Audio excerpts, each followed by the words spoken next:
This is Let's Talk Teens, a parenting podcast sharing tips on raising amazing teenagers.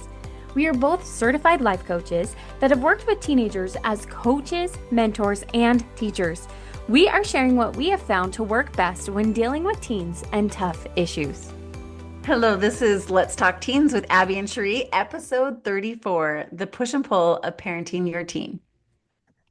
Cheree, I had the opportunity, man, it's been a little while ago, but I was a regular on Good Things Utah, and I just adored that show and the hosts, and I loved going on. And one time after the cameras, my segment was over and I'm getting up to go, one of the hosts says to me, well, what's the difference between when I need to let my teen just be a teen and when I need to help them be a nicer teenager, right? Because they're so angsty. And I had shared a tip on the Good Things Utah about how every teen deserves a day to just be a brat, right? Because they all get that. And that was teaching advice that I received from my principal.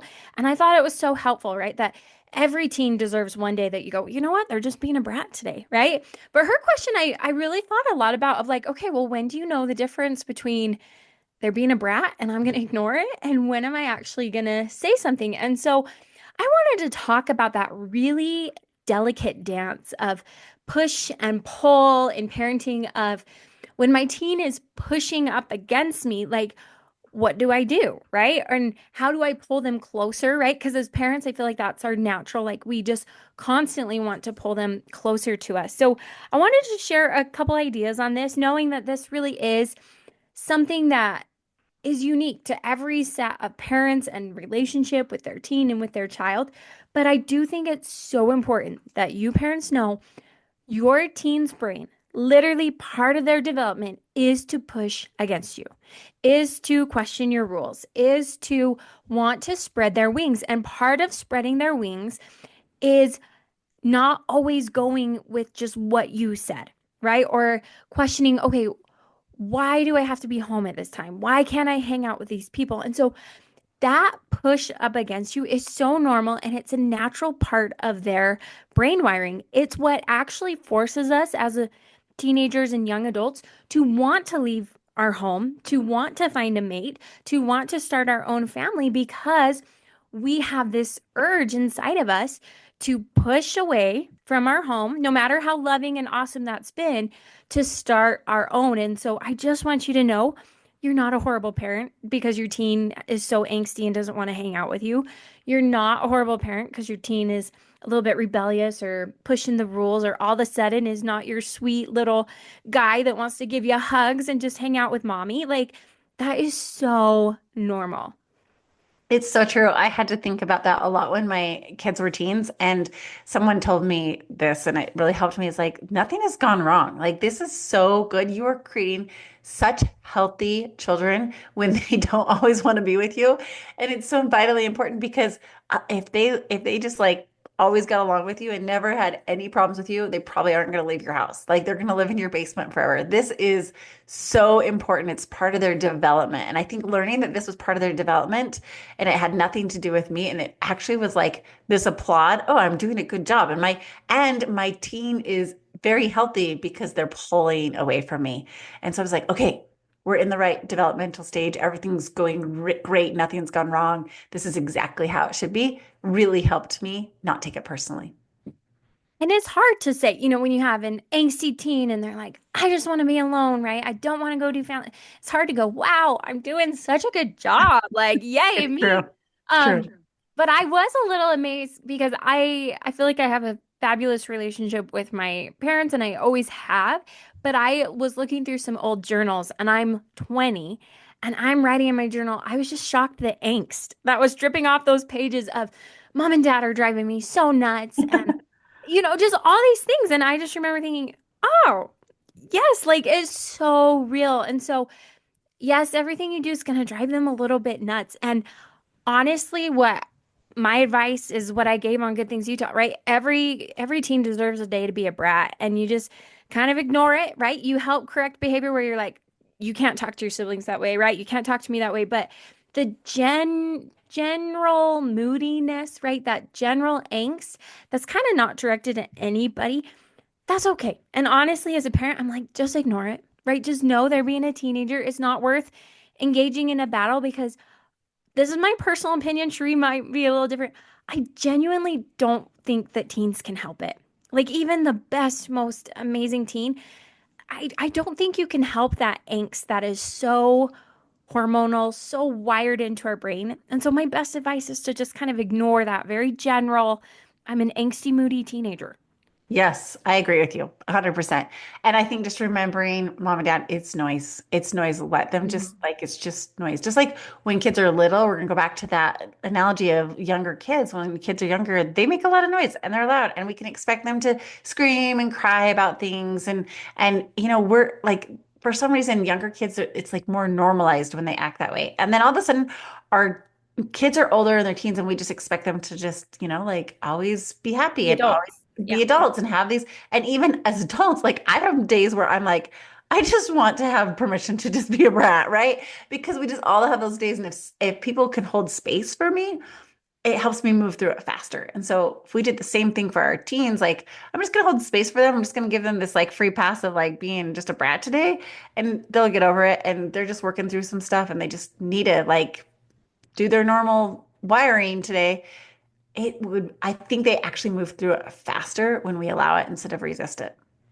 And you know what really helps me, Cherie, when I feel like my kids are just like driving me nuts and they're being brats. And then I start to think, oh my gosh, I've raised like horrible human beings, right?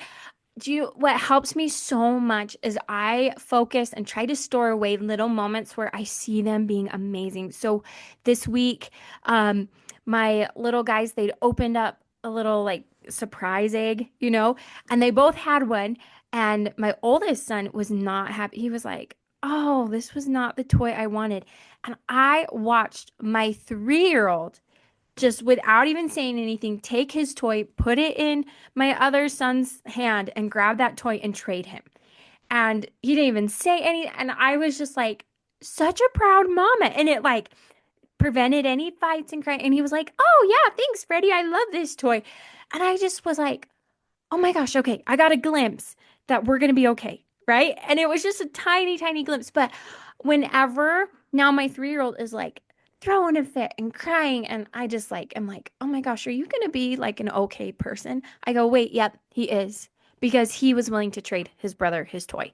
Or, Mhm. so I would store away some moments where you saw your teen really be amazing, right? Maybe they sat by that kid at church that, doesn't always have friends.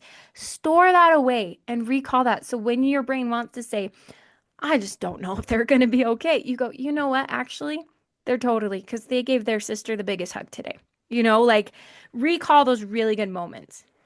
And I love that, especially when we feel like, okay, they're just horrible for me. My teenager is just like so grumpy and so bratty to me, but everyone else is like, oh, your son or daughter are so amazing and they do all these things. And we have to remember they're safe when they're with us and it feels comfortable and safe for them to let all their emotions and to like figure out life. And so it's not against you and it's not because they're bad. It's really like you're safe for them to figure out this wiring and figure out their hormones and figure out this evolving that's happening in their brain. And so isn't it amazing that they are on their best behavior when they're with other people or other people see it? It's good. That means you have taught them amazing things and they're safe at home. And so they might have a bratty day. Yeah. Now, that's kind of the push, right? Of they're pushing off against you. So when do you pull them in, right? Like when do you go, okay, as a parent, I need to pull them in as close as possible. And I think that is when your teen is struggling. Like struggling in above the normal, just every day is kind of hard as a teenager, right? Just like it's kind of hard to be an adult.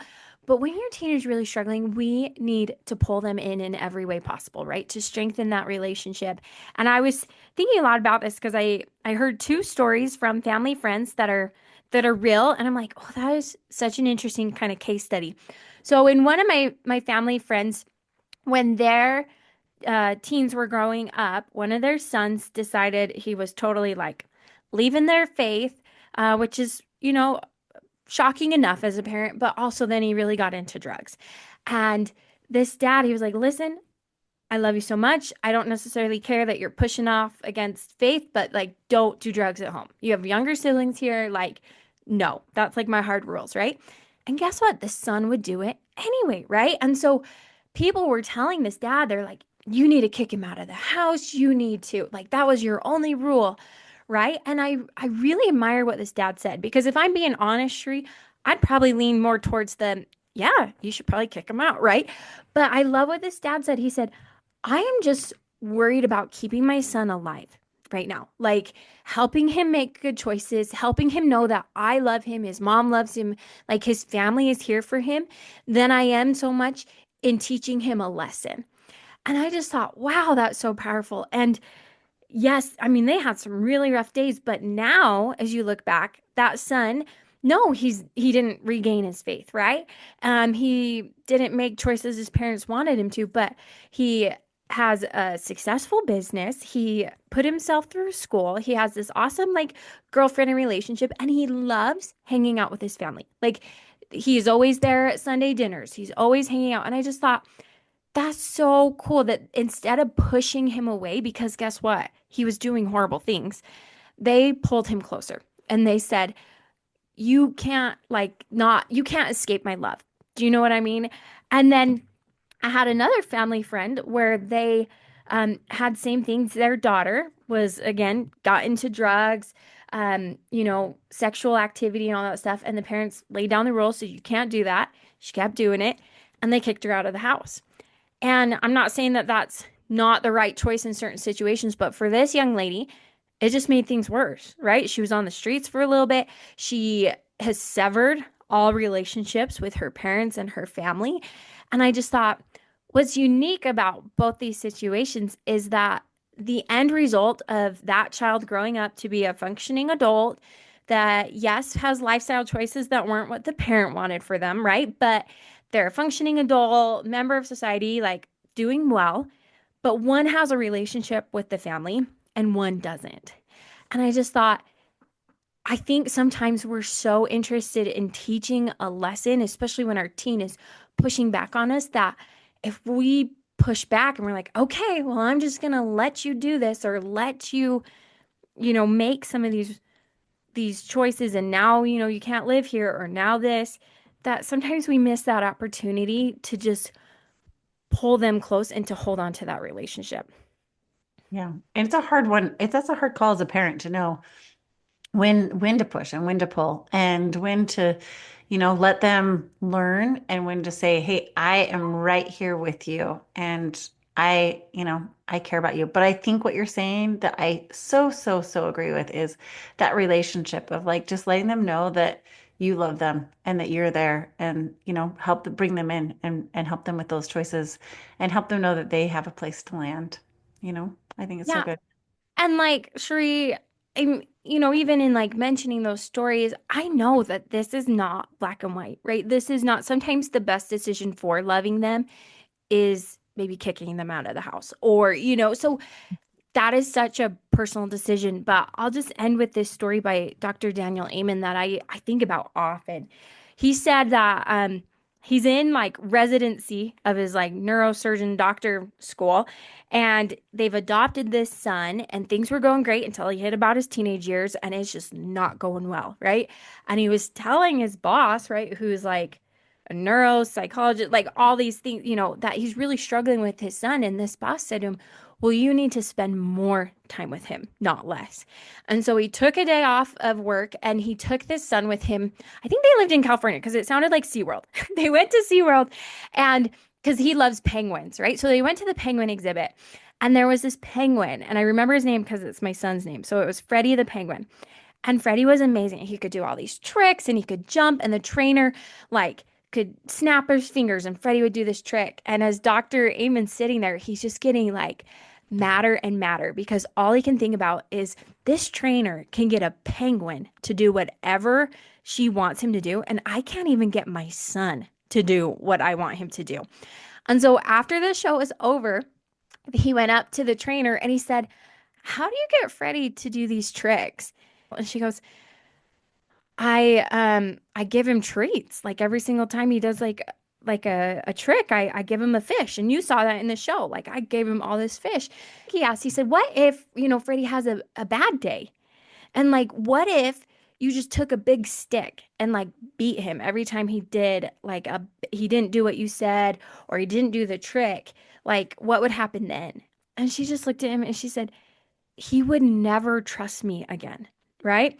And Dr. Amen said that that is just when the light bulb went off for him that sometimes when our teen is pushing against us, we want to take that metaphorical big stick and say, I am the parent. You do what I say, right? So true. But it's just like penguins, right? Like if we did that to the penguin learning the trick, they would never do it, right? Instead, it was through, I love you. Here's a treat. Here's a reward. Here's how I can make hanging out with me more fun, right? That's how we get our child to change. That's how we get them to pull closer to us, is by that love instead of pushing away and using that metaphorical big stick. Oh my goodness. I love that story so much and that example. I think there's so much truth in that. We all change when we feel good about ourselves and when we feel loved. We don't ever change when we feel like we've been hit with a stick or with mean words or, pushed away. It just doesn't work. It's just human behavior. We change for the better when we feel better about ourselves. So I love that so much. So good.